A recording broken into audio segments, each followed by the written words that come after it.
the Great Cold Spot is nearly as large, and scientists have been observing this phenomenon for years now. At its largest, the spot is approximately 12,000 by 24,000 kilometers across. But unlike the famous red spot, this intriguing atmospheric feature stands out as a region of significantly colder temperatures compared to its surroundings, about 200 degrees cooler than the surrounding atmosphere.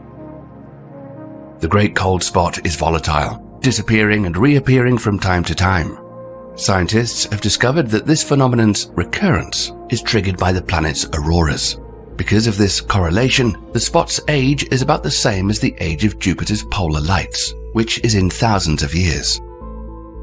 Jupiter's auroras, similar to Earth's, are produced by charged particles interacting with the planet's atmosphere near the poles.